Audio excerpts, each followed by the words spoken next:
Welcome to Crappens. Don't wait a week for a new video. Join our Patreon at the Crappens On Demand level for instant recap access. Link in description. Enjoy the show.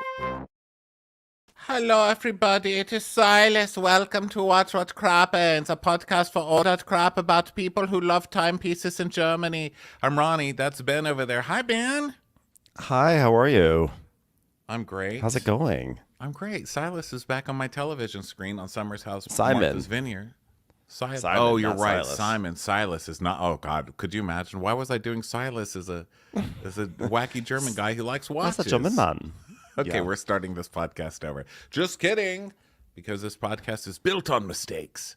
So, That's right. Yeah, Simon is back, Bria's boyfriend. So it's couples weekend on Summer House, Martha's Vineyard, and guess what? This couple is proud to bring it to you. This couple of wacky friends. That's right. Welcome to the show. This is Sunday morning here in our lives because Ben is in New York for his Lava Dom's Broadway opening of The Great Gatsby. So Yeah, everyone should go see congratulations it. Yeah, serious major congratulations. It was so good. I'm not just saying that because he choreographed it. I really, really enjoyed it. It was just like this big glitzy Art Deco spectacle with just like madness everywhere. And Dom's choreography was so good. So definitely, if you're in New York, I would get a ticket to see the show because I loved it. I genuinely loved it. And by the way, it was cool to meet some Crappens listeners who were there in the audience. So, shout out to you guys. Yeah, guys. Well, everybody, thanks so much for being here with us today. It's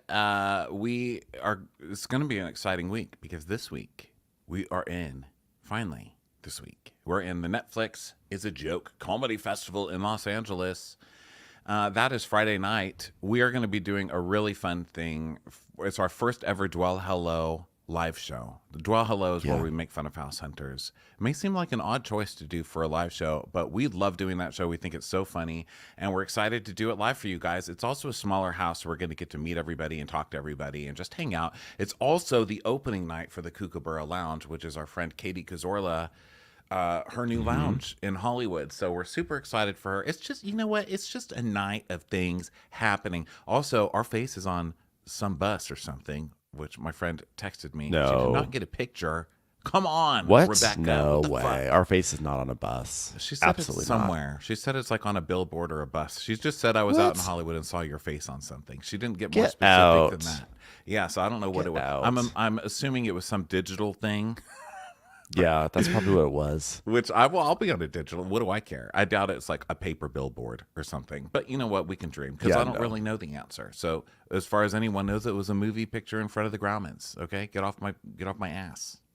Yeah, well, that's very exciting. I'm going to try to track it down when I get back to LA tomorrow.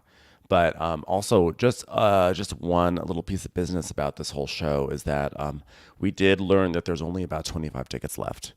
So if you want to come see us on Friday, tickets are running out. So be sure to go to watchacrappens.com to get your tickets. And then in a couple of weeks, we're going to be in London, Dublin, and Birmingham. So get tickets for that at watchwhatcrappens.com. We'll announce what we're going to cover for those shows. We have not quite decided yet, but we're going to figure out something crazy to do for those shows. So we'll figure it out and announce that.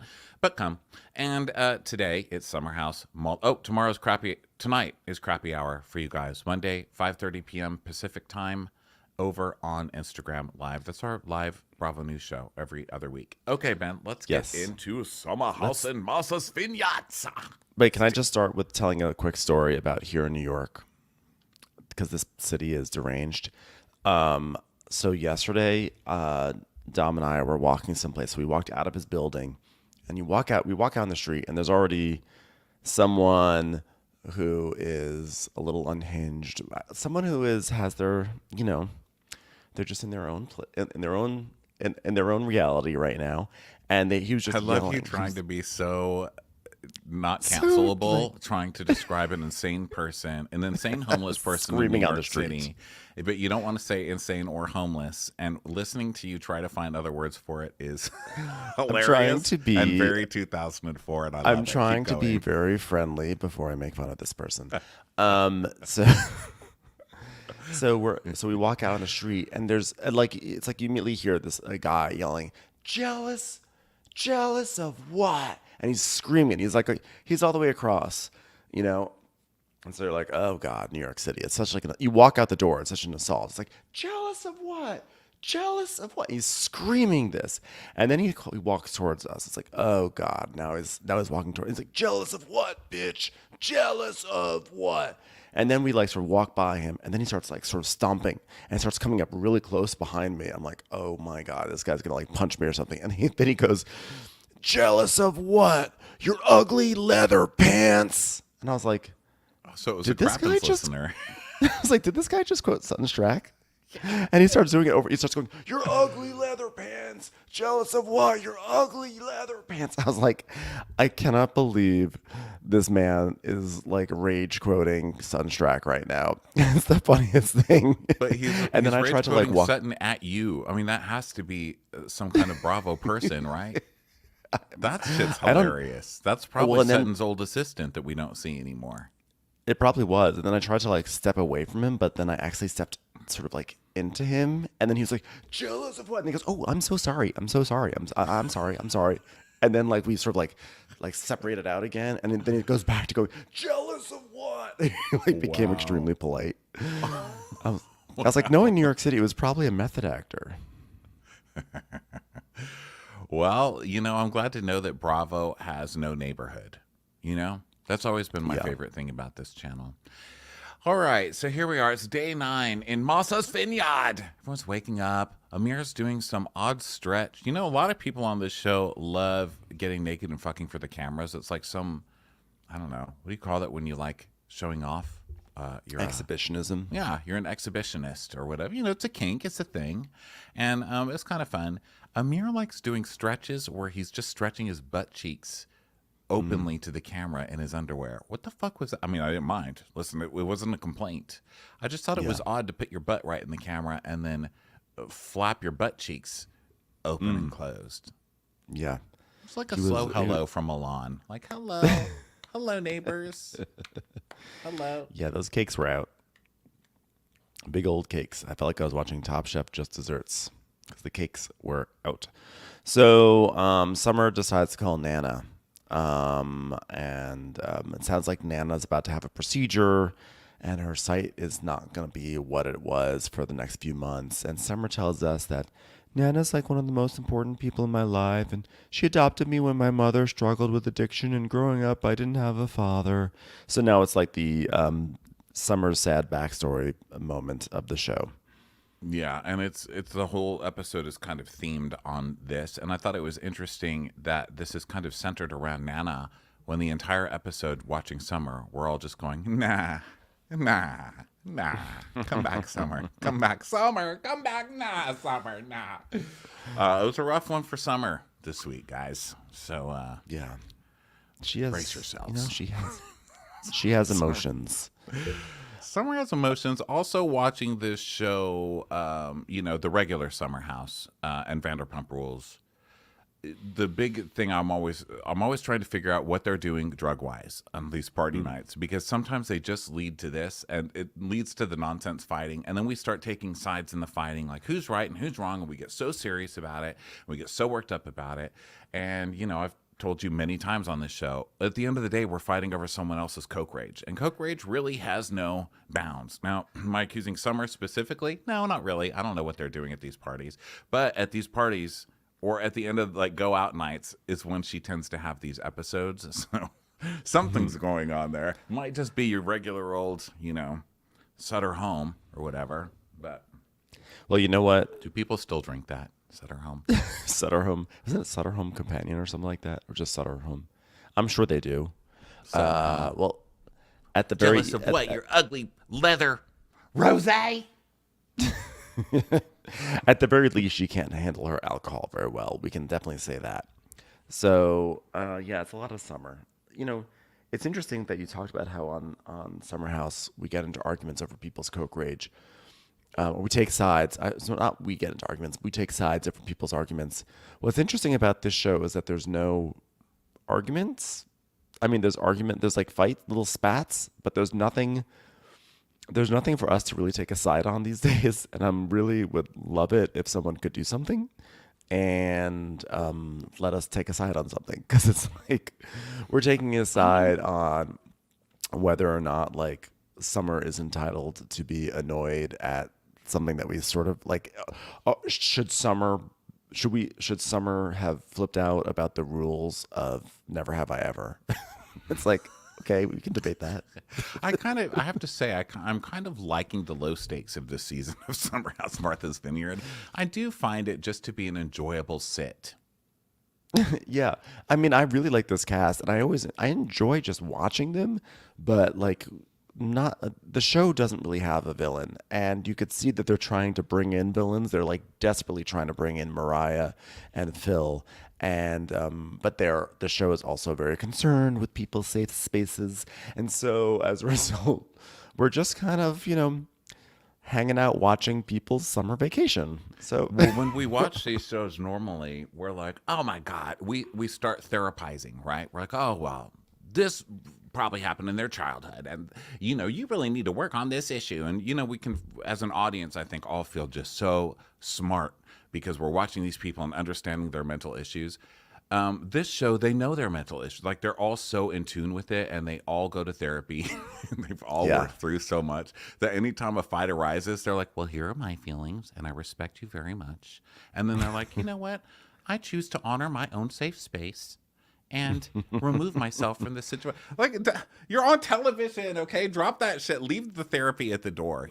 At most jobs, you're supposed to leave your drama at the door, but on Bravo you're supposed to leave your therapy at the door. Bring your drama inside the door. Bring it from your trunk. Get it out of your trunk, unpack it, and bring it in. That's what we need from yeah, exactly. So but Summer's this show telling her does Nan, give us Preston's hat storyline. his hat, I'm really his into, hat, I'm really his hat into Preston's evolution. evolving hat storyline.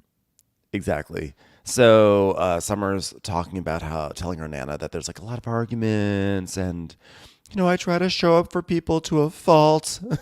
Like if someone's using the wrong rules to a party game, I like to show up for them and correct them. And then I don't like telling people I'm overwhelmed. I don't like putting my problems on other people.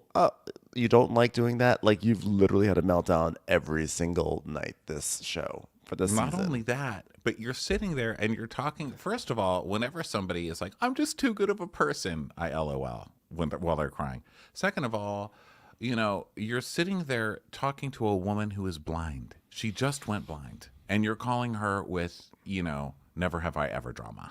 You know what I mean? Like, come on. Yeah. I mean, that's in the future, but this is just as important, whatever she's calling about now. And she's like, "I'm just there for everyone." No, you're not. You're calling a blind woman and complaining about some petty fight. Now stop. Just stop it. And Nana's like, you're there to enjoy this. And she's like, I don't feel safe to tell people my problems. It comes from abandonment issues.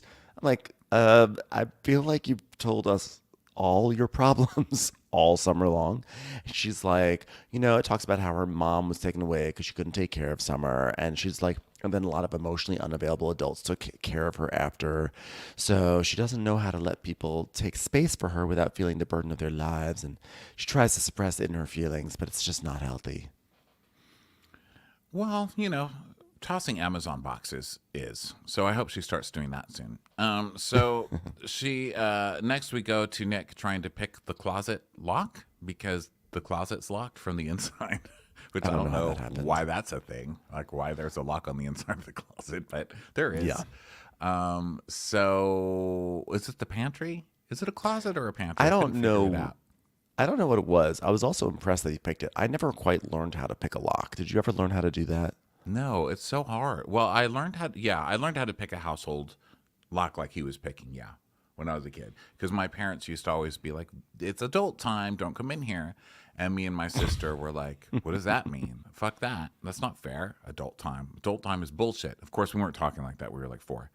And so I learned how to pick a lock, and I went in there, and they're like, "Oh my God, what are you doing?" I was like, "You're naked." That really didn't traumatize me until later in life, but it's still, to this day, the memory sets me back. You just don't want to burden us with your problems. Yeah.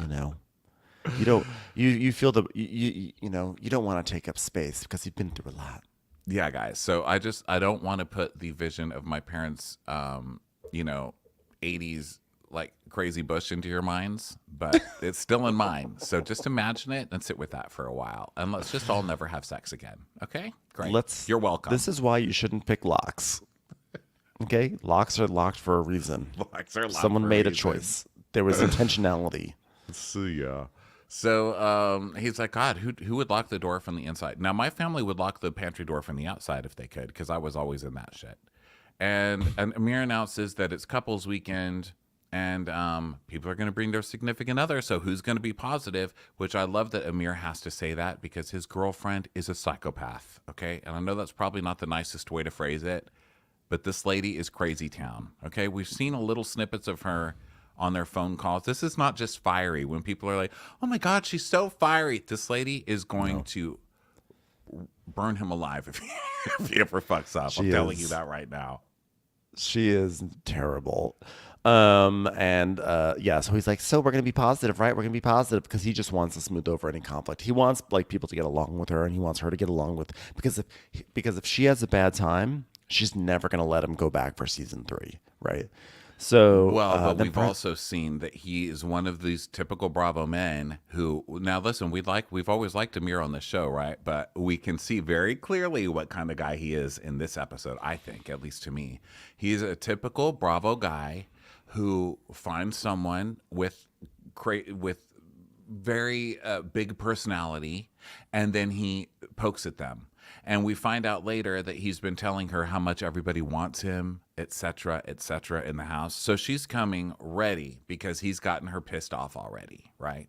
So he's like tried to trigger her already, because he gets off on it. He finds someone that he can trigger, and then the whole time he can be like, see, guys, she's crazy, and I'm the only one who can deal with her. Right. So, then Preston tells us, well, today we have Donald and Natalie and Simon arriving. And to kick off couples weekend, I am throwing a cocktail mixer, just an excuse to look good. It's a precursor to Freaknik, which is going to be wild. So then Preston and Amir are talking about how, it's exciting that Jasmine's pregnant, which is, I don't think anyone's actually excited, but it's fine. And then later on, Jasmine's telling us that, last year was the first time that her relationship with Mariah has ever been tested, and they've taken their time to get back to who they are. And since Silas isn't there, she's going to need Mariah to support her in whatever it is she's doing. I guess I'm being pregnant. Jasmine's pregnancy is like when you go to the movies and have to sit there 30 minutes for previews of things that you don't want to see. That's basically that's like the best way I can describe her pregnancy. Like, I get that it's there. I'm not mad that it's happening. I mean, I understand the economy, and they have to just keep coming out with these things. But what do I have to be bothered with it? You know what I mean? Yeah. I just paid to see Mission Impossible. Yeah, it's like for me when I go see a comedy movie, and all the trailers are for horror movies, and I get so mad. I'm like, I did not buy a ticket for a horror movie. I specifically chose comedy because I don't want to be startled.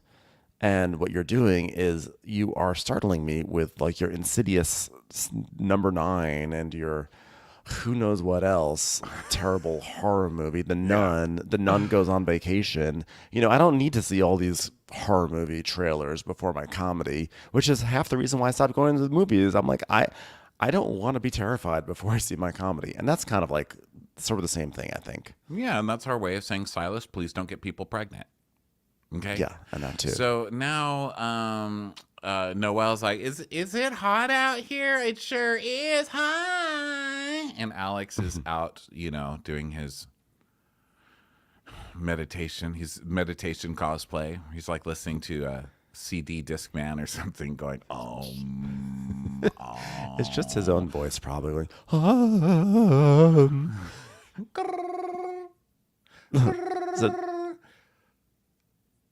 His trill vibrato. That's his trill vibrato from last week. Such a pretty Bria vibrato. goes and sits with I'm him. not a huge fan of Alex, but I really did love his trill vibrato. So Bria sits down next to Alex in the middle of his meditation, and then Milo tries to bite him, which I thought was great. That was Milo's best move so far. And Alex is like, I'm sorry. So congratulations, Milo. You are now no longer going to receive those Facebook invitations to the Music Collective rooftop parties. Bria's like, oh my God, but did he try to bite you? I'm so sorry. He's like, well, I think I just scared him. You know, he sensed that I really don't want to date right now. You know, let's put him on a waiting list there for a while. I just Googled Milo. He's crazy. I don't feel comfortable being in the same house with him. So Simon arrives in pink flamingo pajamas. Oh, God. This drove me nuts. You know why? Because it's not that he was wearing pajamas. It's that they didn't match. Did you notice that the shade of blue for the upper pajamas were a different blue for the lower pajamas? It was almost like he had bought the tops separately and he had bought it like 2 months prior and had been through the wash a few times. And then he was like, oh, look, there's also bottoms, or vice versa. And like the lack of consistency amongst the navy shade of the pajamas drove me nuts. Me too. I didn't know if it was supposed to be like that or what. I was like, maybe since it's all one solid pattern, they were like, oh, we'll change it up by slightly changing the background color on each piece. I didn't know what was happening. Yeah, it was cheap. That's what that was. It was cheap. And he did not arrive in Ferrari this time, which is very confusing to me. So Nick's like, so I've got questions about these flamingo pajamas. First, where did we buy those? Second, why did we buy those? You look crazy, and I'm in a straw flat Orville Redenbacher hat with a sweater around my shoulders. So then Simon goes outside, and I was like, "Oh hi, how do you say hi in German? Hi, hello, hello, hello. Oh my gosh, wow, you got my pajamas." she really is talking to him like she's known him for years. She's like, wow, hello, and pajamas. It's like, this baby needs some applesauce. She knows who she's dealing with. So then he hugs Bria, and she's like, oh my God, Simon, are you crying? And he's like, no. Oh, okay, well, kind of killed that moment, Simon. So they go in and sit in the diary room, and he's like shirtless with his boobs. He's like, look at me, I'm shirtless with shaved boobies. What do you think of that? Hopefully you have time for me, get it? Pun intended. Have watches. Yeah, I literally had to sell my shirt off my back because the plane tickets were so expensive, Bria. So, Bria's like, yeah, we haven't seen each other in 1 month and we haven't even talked. Yeah, you ignore me. You don't have time. You call me tomorrow. I understand. I love you. I love to be here. Oh, and he just starts to make out with her in the diary room. She's like, okay, stop. Yeah. So then Donald is the next to show, and Preston's like, oh my God, of course you show up the second I go to the bathroom, which I feel like is true love. Yeah.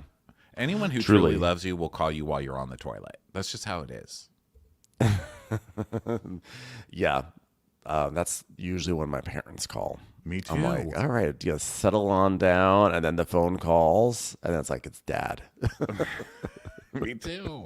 And vice versa. Like, I'll call, and then my dad is like, hello, what's going on? I'm like, why is it echoing? Are you in the bathroom? Yeah. Okay, you know that you don't have to answer when you're in the bathroom, right? By the way, I have to say, so during the Gatsby premiere, so, like, before the show starts, they do this, like, sound. So, like, it sounds like phones and everything, so it reminds you to put your phone, like, to turn your phone off. So I put my phone on Do Not Disturb, and I put it on to vibrate. I was like, okay. And then the show is going, like during one of the big ballads, all of a sudden my phone starts to vibrate and my watch starts to vibrate because it's like everything. I'm like, what the fuck? I put it on Do Not Disturb. And so then I reach in. Luckily it doesn't make any noise, but I'm just like, so then I reach in and I hit the thing to send it to voicemail. And then the entire time I'm like, oh my God, they're going to call back. They're going to call back. I guarantee it was my dad.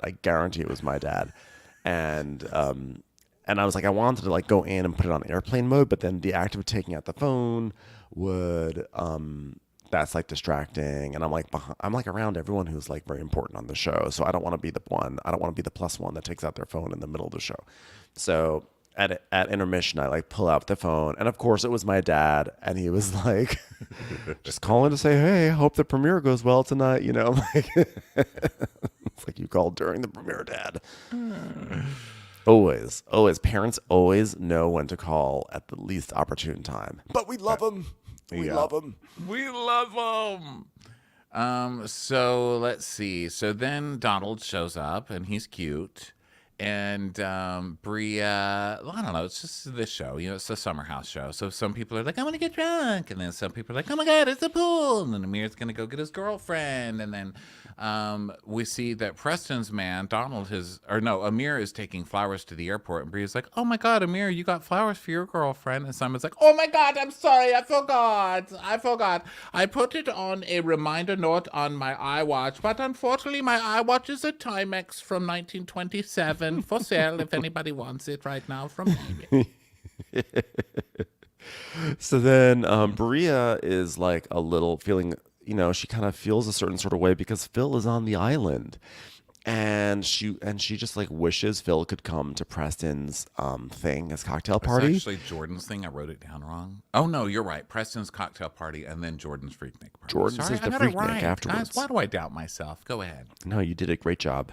And so she has Preston, and so but before actually she's gonna ask Preston with my interrupting you. I fucked up your entire life. I apologize. No, it's not your fault. It's that like the worst part is I hate getting tangled up in the details of like minutia of when it's just like people milling around. It's like, oh, he went into the kitchen. Oh wait, no, I'm sorry. First, like Bria went into the kitchen to get a soda, and then Amir went in to get a soda, and you're like, it all doesn't even matter. It doesn't People got their matter, sodas. but the thing is, taking notes on this show is if you don't write down the minutia, then it turns into something important, and you're like, wait a minute, how did we get here? And then you have to rewind it 10 times to figure out where it began. Yeah. And then it takes longer, and it's just easier to write everything down. Because then sometimes there's like little clues in the beginning that you don't notice until later when you're like, oh, she was giving a look when she poured the coffee this morning, and now I know because she was really upset about Nana's eyes in relation to, Donald bringing flowers or whatever it is. Exactly. So Preston tells us a little bit about his history with Donald and says how they met in 2019 because Donald messaged him on Jacked, which is a gay hookup application. And now they're moving in together. And, and Preston says that he loves that Donald. What he'll do is he'll like raise a single eyebrow, and that means he has something really shady he wants to say, but he's just not going to say it, which I like that. That's a nice quality in someone. Yeah, I know you do. I've met your boyfriend. Because I am that. I'm like this. I'm like that. Your boyfriend is like that. Oh, yeah, Dom is totally like that. Yeah, Dom gives you that. Dom gives me that look, and I'm not even his boyfriend, but he gives me that look all the time. He gives it to a lot of people. I could murder you right now. I'm just like, oh, hi. So Simon's like, we just started this Phil conversation, Preston, okay? Because I would like Phil to come. I need a Lassa today. They're like, what? Lassa, I need Lassa today. We don't know what you I want to Lassa. Lassa. So he's like, I'm gonna assume that means laughter. Yeah, Lassa. He's like, okay, well, I'm not going to invite him, but I don't have beef with him. We're in a decent place, and I've got this new red tweed hat. And so, listen, wherever the world wants to take me today, you know what I mean? Again, the most considerate... You're fucking with my tweed hat. And Donald's eyebrow. This is the most considerate show because literally every other reality show in the history of reality shows has people just showing up at the house. Be like, surprise. This is the only show where it's like, Preston, I just want to hold space for you. I know that Phil made you uncomfortable and I want to honor your feelings. I know it triggers a lot of fear responses that go back to your childhood, but I wish that you would also hold space for me and know that Phil is a friend of mine, and I would like it that it would be a safe place for me to be able to invite my friends. It's like, sure, I will let you invite your friend because I want this to be a safe space for you and your friendships, but I choose not to put myself in that box, so therefore I will not be the one. It's like, just let him show up, just like have Phil show up. Yeah, and whoever got this all to happen is so pissed right now that this show is ruining their casting. They're like, we're trying to save the season, and you guys are blocking us at every turn. Who insisted that Jasmine tell the whole house what was happening here, So then we get my favorite scene. Oh God, it's storming so bad here. Texas is Really? so crazy. It's like, it's just fine. Everything's fine. And it's like, boom, boom, boom, hellfire. Everything's falling. Trees are falling down. And then it's just calm again all of a sudden. Like, well, it just stopped again.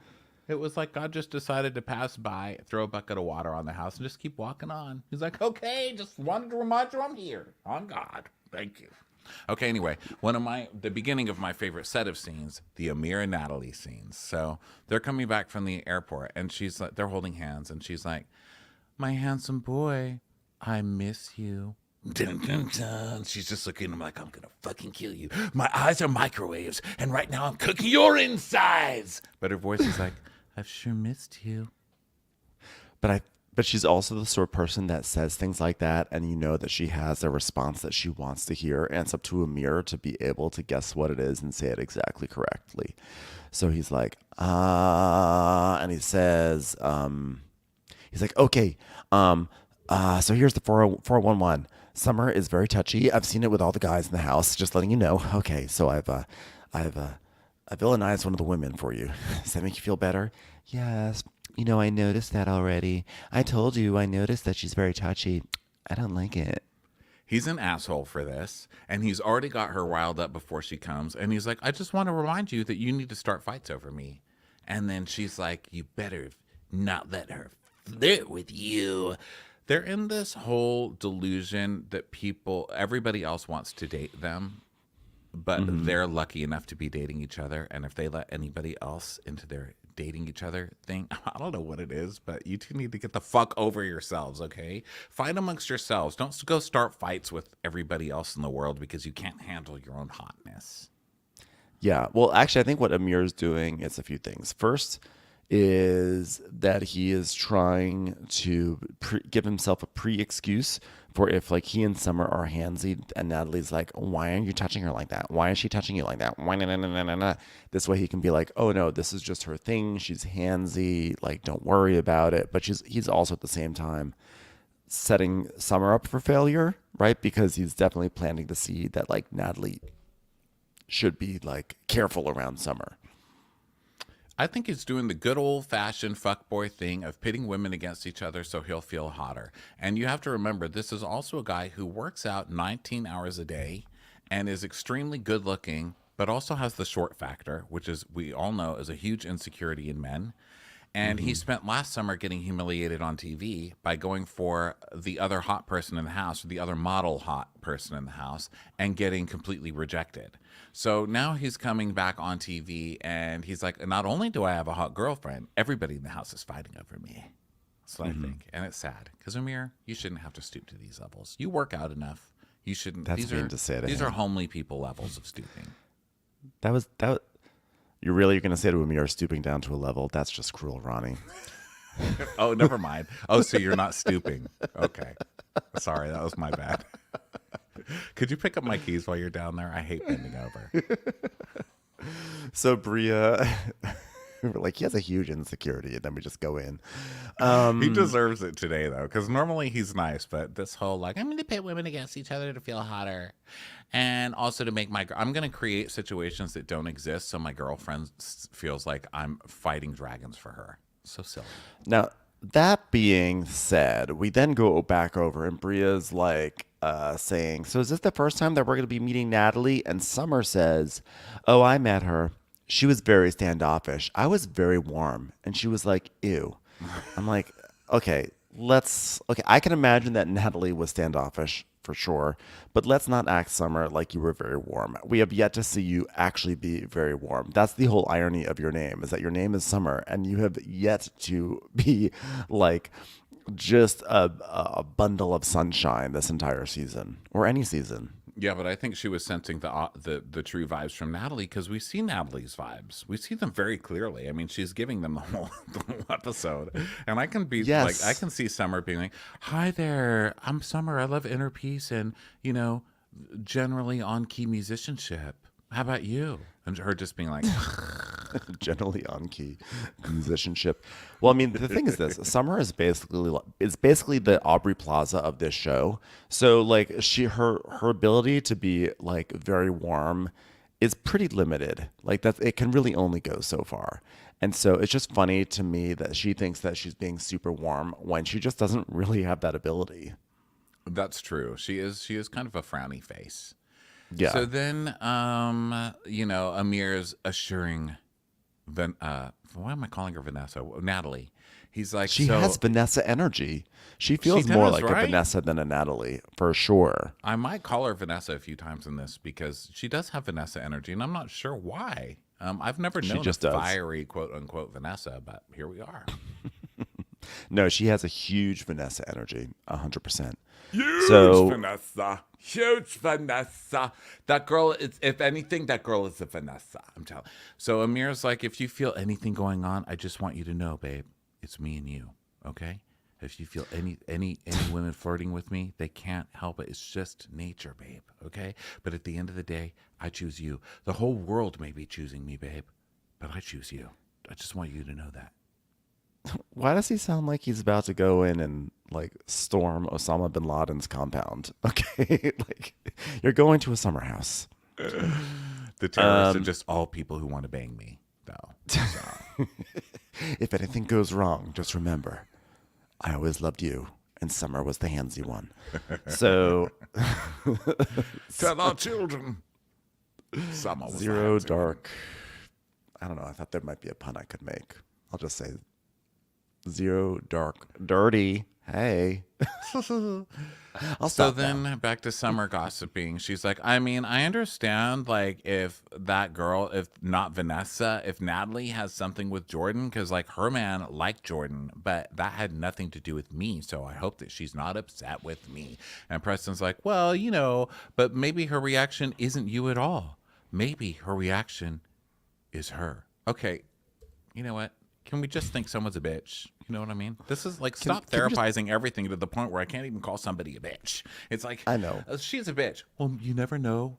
You don't really understand anybody else's life until you spent a scene in their movie. Know what I mean? Know what I mean? Can we just try to have a reality show here for one gosh darn second? Guys, consider me a Payless shoe source, and let's all spend some time in Natalie's shoes. Okay? Want to try these on? Need a shoehorn? Need me to shoehorn those in there? Okay. So no, everyone's getting ready for tonight, and Bria calls Phil. She FaceTimes him, and he's like, "Oh, you swagged on me last night." She's like, "Oh yeah, I fell asleep, but I have good news. Preston said that you could come to the event, so go in and you can bring your friend," meaning Mariah. And Phil's like, "Okay," and he goes, "Hey Mariah, you're coming," and then he pivots the phone. And we see that Mariah is riding with Phil, and Bria's like, "Oh, well, okay. I was not expecting that. Okay." Mariah's so she's just all holding bothered. a laundry basket, waving at the phone. She's like, "Hello, Bria." Hello. She throws a sock at the lens. Bria's like, "Ow." Hi. I just wanted you to know I'm better. I've got a laundry basket with a clean dog toy in it. So Bria's like really upset, but she's trying to be like more of an adult, So The thing I love about Bria is she's absolutely not trying to be more of an adult ever, which is hilarious. that's true. So she is laughing like too hard now. She's like, okay. So then point ding. Oh, this episode keeps doing the point ding ding point. The arrow pointing at people. This morning Yeah. they were like, ding point. It's just Noelle putting on pajamas. And then later, for some random reason, like, point ding. It's Jordan. They didn't do anything. Yeah. It's just random points and dings. So the girls are, Summer and Jordan are like getting ready and stuff. And Summer's like, "Is Amira's girlfriend here yet?" And Jordan's like, "Yeah, I saw her outside. I thought it was you for a second." And Summer's like, "Ugh, I'm tired of meeting people, especially because the first time I met you, you weren't nice. So like, let's try this again."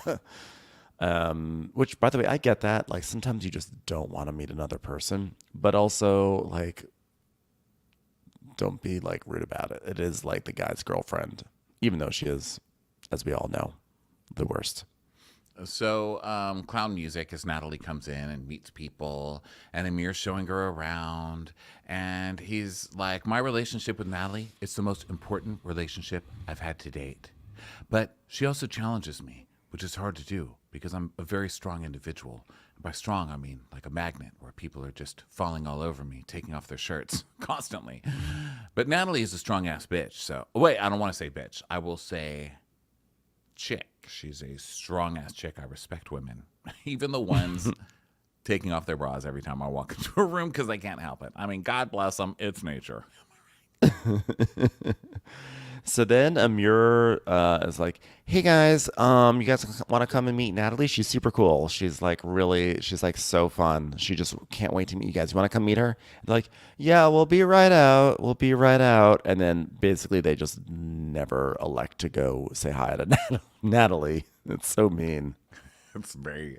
They already hate this girl, and she already hates them too. Like, yeah. And I love it. So then he goes to change, and then he's saying, so Jordan finally comes out and he sees her because he's basically like waiting on the stairs. Like, is anybody going to say hi to Natalie? Please, people, be nice to Natalie. And she's on her way downstairs. So he goes, oh, hey, Jordan, you want to say hi to Natalie? And she's like, and Natalie is waiting by the door. Like, is anybody going to come say hi to me? So she's waiting by the bedroom door. Like, surely someone is going to come say hi to me. I've heard him saying, do you want to say hi to Natalie 10 times on that goddamn banister. Somebody is going to say hi to me. And so she runs back to the mirror to act like she's just getting ready. But instead of coming to say hi, Jordan just goes, oh, is Summer downstairs? Bye. I'm going downstairs. She just goes downstairs. I mean, I think it's really rude, to be honest. I mean, Natalie seems awful, but I think it's just like rude that like, this is like Amir's girlfriend that he's like excited about. And like, she's like a guest in your house. And you're just like, never mind. I mean, go downstairs. It is definitely mean girl behavior. That being said, Natalie is a monster, but I mean, well, she's not to them though. You're right. We haven't seen why they're like that to Natalie yet because Natalie hasn't really done anything. Yeah, I think it's really mean. It is, but then we kind of see why there's tension, and it's Amir. We all know, yes, I'm the problem. It's me. Thank you, Taylor. It's Amir. He was like, oh, well, Natalie knows that every single woman in this house has expressed some kind of interest in me. So, she already knew, because I've told her. Basically, everybody wants to bang me. Or, there was one who didn't have any interest in me that I wanted to bang. So the only person I actually wanted to bang didn't want to bang me, which is Jordan. And everybody else just wanted to bang me. So kind of awkward for funny. Natalie. Whoops. I don't really have that memory of all the women pining after Amir. No. I mean, Shanice had her boobs out, but that's because Shanice just had her boobs out. That's just what she does. I just remember Amir just forcing Jordan to do things like kayaking and like having walks on the beach and her being in misery the entire time. Yeah, he was doing Austin lover things, Oh my God, it's the lake. Yeah. Let's go kayaking. And then you get in the lake and you guys go slowly. And you're like, oh my God, we're in Austin. We're on a lake. That's like the kind of things we do. But, people who aren't from here, like you, are like, ew, lakes are smelly, So you have to know your audience. So Amir says that, so Natalie being here this weekend, I hope I can offer her some reassurance that I'm like doing what I said I was going to do, which is stay away from Jordan. I'm like, I'm sorry.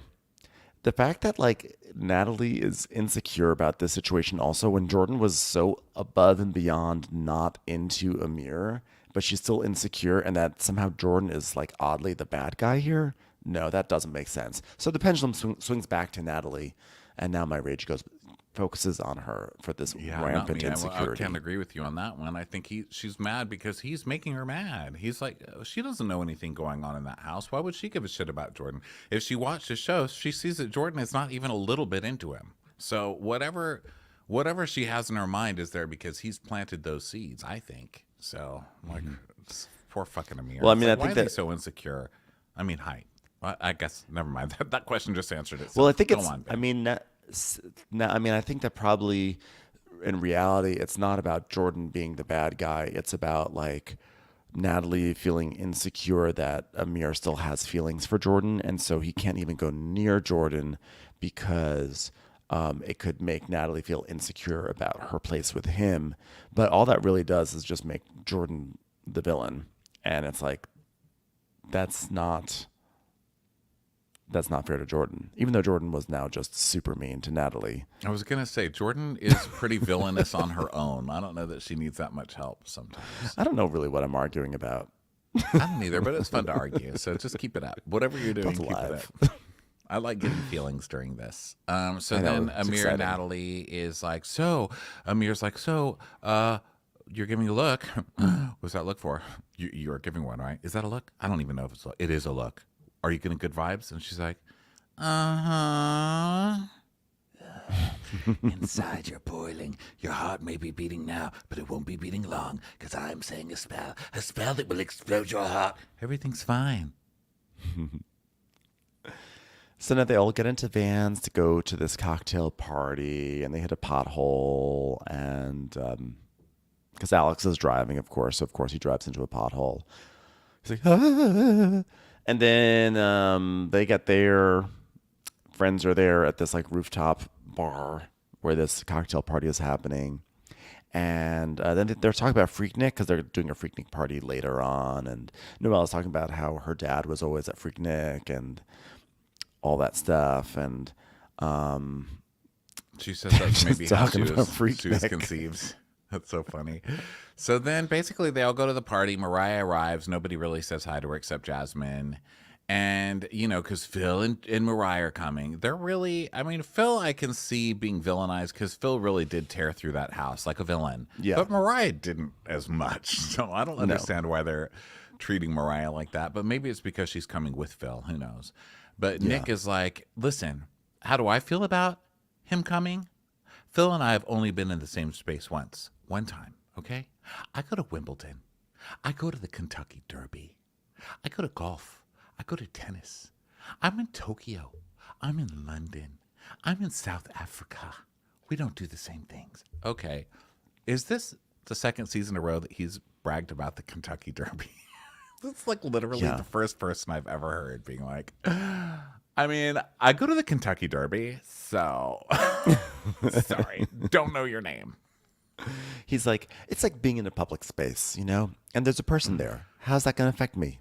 I really don't care. So Nick is pretending like he's totally unbothered when he is completely bothered by Phil this entire episode. Yeah, he's bothered. So then Bria is like, I can't be bothered with Mariah. She's like, I don't give a fuck. We can coexist, but I don't care. I don't even care. And obviously she cares as well.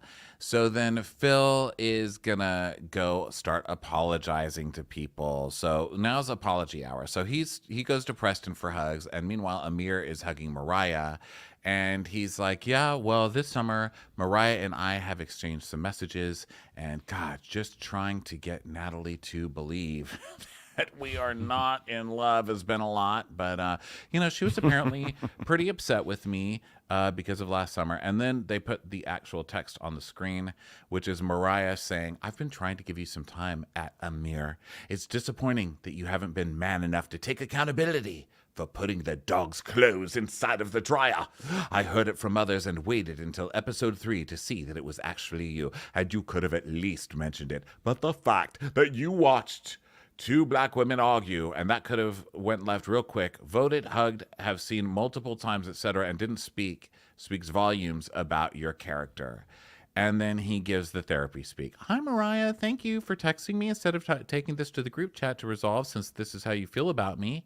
And 2, I'm sorry that you feel as if you need to question my character because I didn't personally apologize to you. So basically, she's mad because he started that whole fight, which we know. But his thinking is she was asked to leave the house because she put hands on somebody, period. And that's not my problem. That's her problem. Yeah, except the thing is, again, this putting hands on people, like, I think this is doing a disservice to people who actually have hands put on them. Because I think that this is like, Mariah took that bundle of laundry and shoved it into Bria's chest. So yes, one could say it's violent. Yes. I get it all. Violence is never the answer. Blah, blah, blah, blah, blah. But, like, when people talk about putting hands on people, we're talking about, like, in my mind, I'm talking about like a smack to the face, like a punch, a kick, whatever.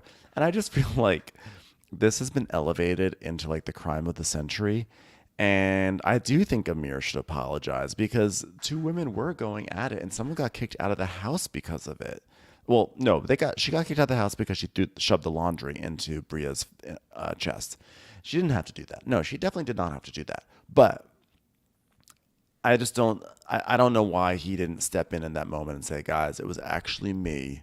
I know you're mad at Bria." Like he could have chosen a path to actually create peace and to like resolve this and not have it escalate. And he chose not to, and then he giggled about it afterwards. And it is kind of fucked up. So he should apologize just because he was being a shitty person at that time. Yeah. But he's not going to. He's like, I don't owe anybody an apology. So then Jasmine is talking to Amir now, and she's like, oh, you should work here. You look so nice in that suit. And he's like, well, maybe the Obamas need a listing agent. But, Natalie's much better than I am. I mean, she's so good. Natalie's so great because, she's a luxury agent. I'm just more for like common folk. And then Natalie goes, yeah. He does under $1 million and I do over 2 million. So I basically do what he does in a year. I do that in 1 month. Okay, so you're not a mathematician. I get that. But I think you need better math skills than that because you're incorrect. Your numbers aren't. Also, congratulations. You started dating someone who has a shred of fame and now you're on his platform and then you're going to shit on him while you're on his platform. That, let's be honest, was probably one of the appeals to why you started dating him. She's a dick. Rude. She's an absolute asshole. She's a dick. Also, just while we're shaming people, Austin is an extremely expensive city. You can't get a house here that's like a decent house. And I don't mean a mansion. I mean a normal house for less than $1 million.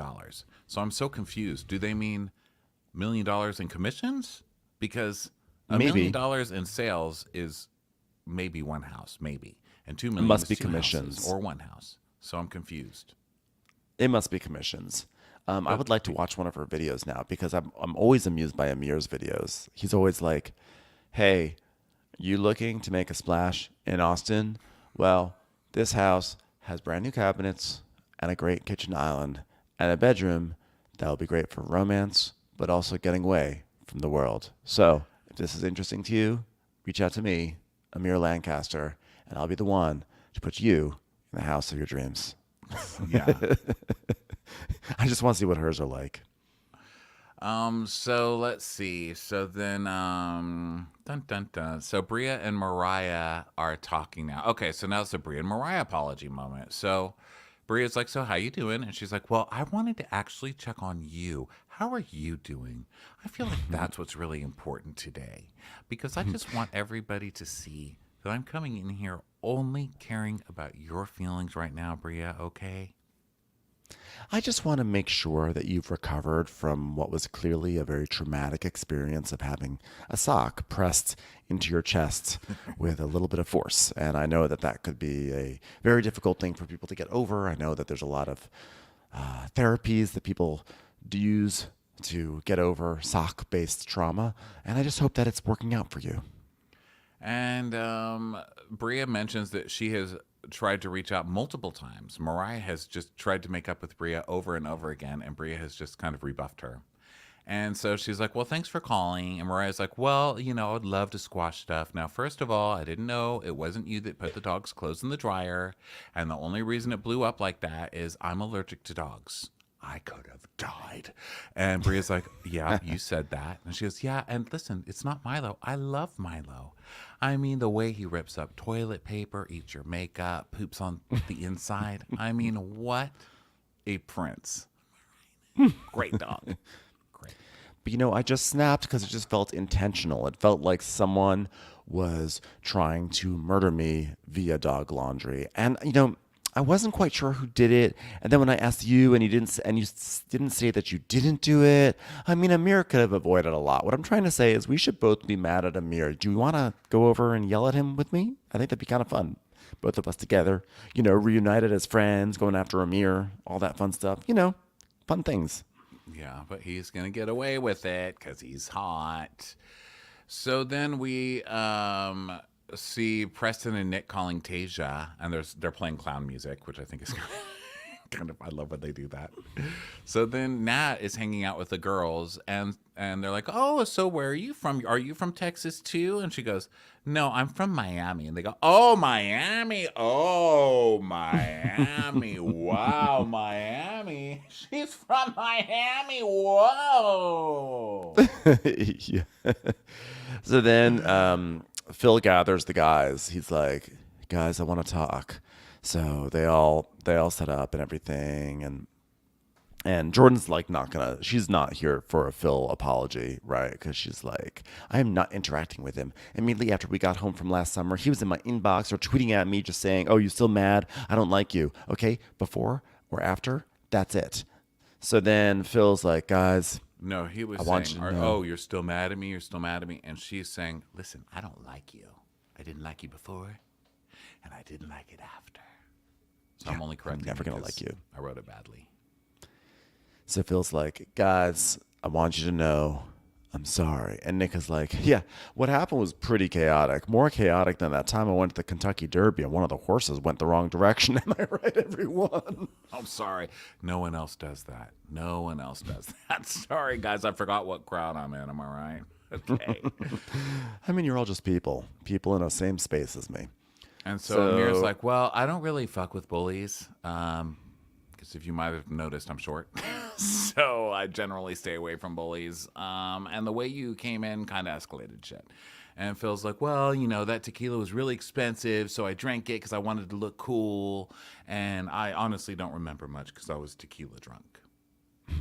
Nick's like, "You got to stop blaming it," which, at some point Nick will then blame tequila for one of his actions. Bill's like, no, I'm not blaming it. I'm not blaming it. And Preston's like, you kind of are. And Nick's like, "I don't have time for this, okay? The Preakness is starting in 2 weeks, and I have to get my outfits ready for it." So then we go over to Mariah, and she's saying how it's the new summer, and she's just going to move on, and she just wants to have a good time tonight. And Bria's like, "Yeah, you will." And so Bria's pretty much like, okay. She's like, "You know what? I'm a very forgiving person when someone is honest, and I'm glad we spoke our piece." She was like, "I'm very forgiving," until 10 minutes later when I pretended I never forgave you in the first place and then started fighting with you for no reason. But for now, I'm forgiving her. So then back to the guys, Amir's telling Phil, "This is a ride or die group, and that's why I stepped up." And then he pauses and he goes, "And to attack all of us." And Phil's like, No, I'm not here to attack anybody." And he goes, "Okay, well then we're straight." And then he pauses and he goes, "So as long as you don't show." And Phil goes, No, no tequila other than that one shot." And he goes, "Okay, you're going to let me finish the sentence, right?" "Okay, well then stop pausing. You keep pausing like it's his turn to talk." I mean, I'm starting to be Team Phil. Like, I'm apologizing. Like, what do we need to do to the guy? For Christ's sake, he didn't brick anybody's windshield. It's a reality show. He's acting like a dick. Okay, he's sorry. I'm not saying move the guy back in, but we've all wanted Phil to come back. Let's be honest. So Amir he's like, "These are my boys, and I'm gonna stick up for them. Okay. I mean, we're just like, make it love. Make it all love." And Phil's like, "Yeah, man. Well, I appreciate you accepting my apology." I'm like, I don't think anyone accepted it, but that's fine. Literally nobody accepted your apology. They all walk off pissed off still. I know. Phil's like, "Whatever. I've got tall privilege." He does. And he's cute too. And his apology did suck. I just think it's like not worth a speech, It's like, "Well, I stand for the friends in my group." It's like, okay, all right. This isn't. Let's relax. You're in a summer house. Let's just relax. So then everybody's decided to move on, I guess, right? So then everybody cheers, and then it's time for the Freaknik party. So everybody gets dressed crazy for Freaknik night, and DJ Jordan is going to DJ today. We're going to get to see DJ Jordan in action. Yeah, I hope DJ Maddie Reese is not jealous that someone else took a gig. So Nick has full body tats on because there's like an airbrush artist who airbrushes like tattoos or whatever, just things onto their bodies. So Nick has like a gold chain and he's fully tatted up. And so he's giving a totally different vibe than what he normally does. And what I thought was funny was that Alex also did like body tats, but he had like a little jacket and he wasn't getting any attention. Everyone was like, "Oh my God, like Nick is like so hot. We didn't know that Nick could be hot like this." They're all all the women are kind of like, wow. And then they're like, oh, but when he starts talking, it's still Nick. So it sort of sucks. But Yeah, Shanice is like, oh my God, he's like so hot. Look at him, he's like so hot. Oh my God, he just talked. Oh, God, I lost my boner. That boner was like my current job. Gone, gone, completely gone. Shots. Okay, so later, Noelle's eating the food and she's packing it to go. She's like, I'm saving this food. That is my kind of girl. So then they get in the hot tub. It's hot tub time. The girls are taking selfies. Everybody's having fun. Amir and Natalie get in the hot tub first, and the only other one there is Summer. And they're like all over each other. And Summer's like, awkward. Because now they're just being performative on purpose because they've made themselves believe that Summer is after Amir. So they're being like as all over as they can in front of her. Yeah. All over each other as they can in front of her. So then Preston's like, so what's next for y'all? And Amir's like, well, I don't know. Like, I mean, I don't know. Like, Natalie, what do you think is next? And she's like, well, I don't know. What about you? And basically, Natalie, Amir's like, well, I think the next best step would be an engagement. Everyone's like, whoa. I mean, they've only started dating like 9 months ago and everything. So Shanice is like, that's wild. Which I like. She's like, well, actually, having him join my team was a pretty big step in our relationship because I'm much better than him. So, letting him join my team that's so much bigger than anything he's ever accomplished before. I mean, I would say that's a pretty big step in a relationship. And he's like, marriage, wedding rings, engagement, dress, children, What could possibly go wrong? They live together, they work together, and she loves to announce that she is a superior realtor than he is. So I think this is a recipe for success. So it's announced that we're playing Never Have I Ever, and they immediately get out. They're like, this is trouble. This is going to cause trouble in our relationship. Let's go. So they leave, and Donald is on the couch snoring inside, which I think was so funny. And then they're just watching him. Amir and Natalie and Alex are all watching him. And then he lets out like the cutest little fart. It's like, yes. I don't even like that word, but it's Donald. So it's just so cute. It comes out like, it's like, it was like his fart had a little raised eyebrow on it. Like his fart had something shady to say, but wasn't going to say it. So now they are outside. Okay, so this was a little hard to follow. So they're playing Never Have I Ever. Someone says, Never have I ever sucked a dick. And then so Summer is like, wait a minute. You haven't sucked a dick? You're a damn liar. And Mariah's like, wait, you haven't done that? Noel goes, no, I've done it. And they go, oh, you're playing it wrong. Because there's always a person who doesn't know how to play it, right? And they just admit to doing everything. Yeah. So, right. And so basically because I guess but I thought that she was just trying to have an excuse to drink, right? I thought she said, never have I ever sucked a dick. And then she drank because she had sucked a dick. But Summer gets like really upset that the rules of this very important game have been violated. And she's like, that's not how it works. Wait a minute. That's not how it works. That's not how it works. And she's like screaming. And they're like, no, whoa. And so then Preston's like, no, we talked about her. And then Summer's like, you're getting testy, you little bitch. And he's like, no, we already told her the rules. We explained the rules, how they go. And Summer starts to feel really like, no one has my back on this. Am I correct? This is what happened, Ronnie? It's hard to tell. She got pissed. No one even understood it enough to explain it because they're all trying to explain it to the audience, and nobody can really get it. Summer just starts a fight. She's just wanting to fight with somebody. And she's outside the hot tub now. She's going, get out of the pool, bitch. I'm not scared. And they're like, what? And then they're trying to explain it. Nobody really knows what's going on. And then Jordan is like, so no one gets this, basically. So Bria's like, well, I don't know what's going on, but the alcohol is bringing out some emotions, and it's not us. This is a personal problem. So Bria gets it. Like, Bria totally understands what's going on because that is what's happening. Summer's got a lot of bad news. Things aren't going great, and she's kind of starting to spin out of control and take it out on whoever's around her for whatever reason. So Bria sees it, and that's why it's so funny that Bria then continues to fuck with her the rest of the night. That's how Bria is. She's like, this girl is obviously in some emotional turmoil. I'm going to fuck with her now. And then it begins. And then... So Summer says, I was So confused. she's Bria, about to throw her drink. So Summer's like, get out, bitch. And she acts like she's going to throw her drink. But then they cut to it immediately after. And now she's back in the hot tub going, Bria, I would never throw my drink on you. I love you to death, Bria. And she's like, I love you too. And they're like, okay, let's squash it. She goes, yeah, let's Right. squash it. We love each other. Right. So then everything is like fine now.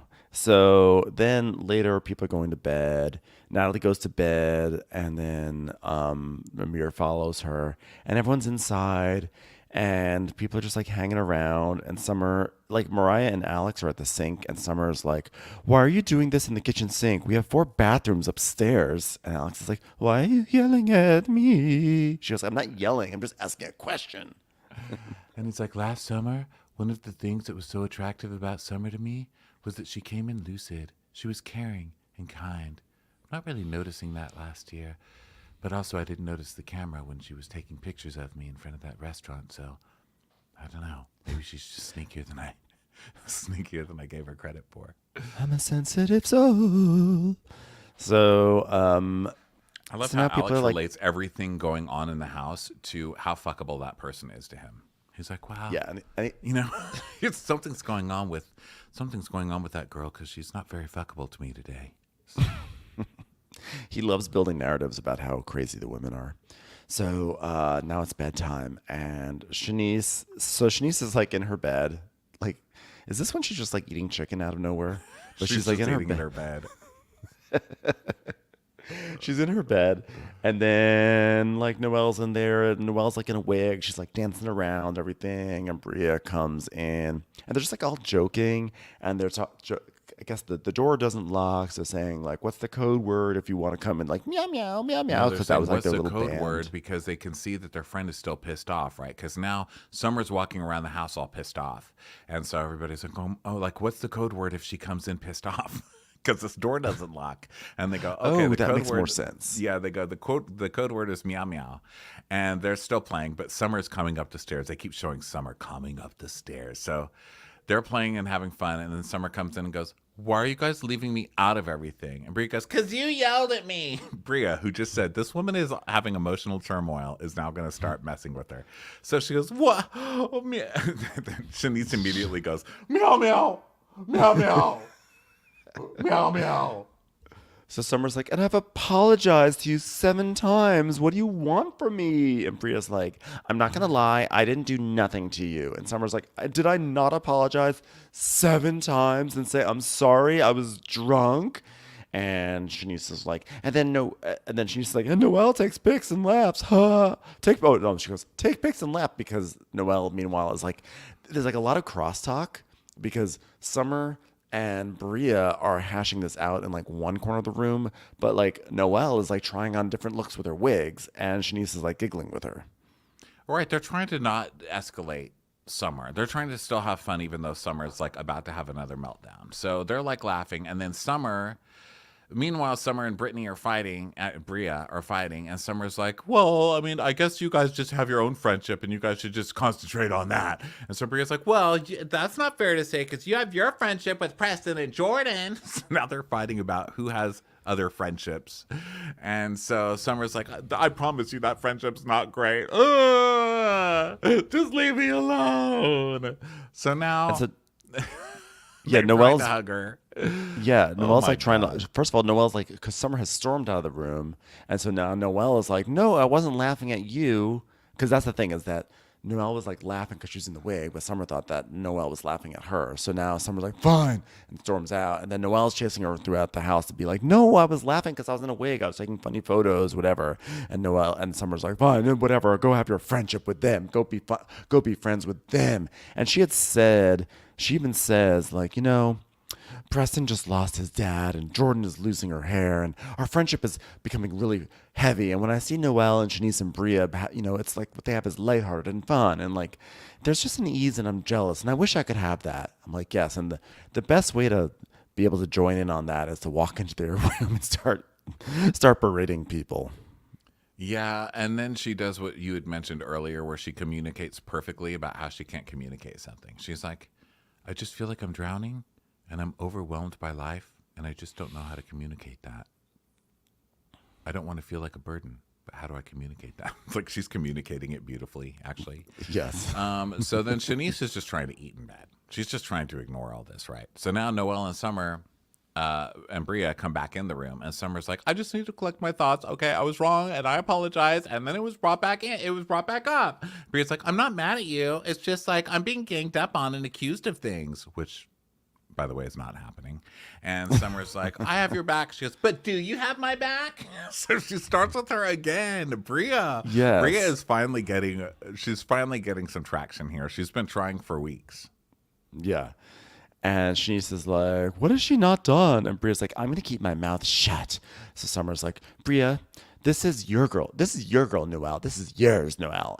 And Bria's like, she's not taking sides. Noelle's not going to take sides. And Summer's like, I'm asking, what can I do? What can I do? So Noelle's just trying to calm things down. And so she's trying to keep her in there. And Summer's like, get out of my way, Noelle. And she kind of pushes her. And then she goes, oh, what, are you happy now? I just pushed Noelle. Are you happy, you dumb bitch?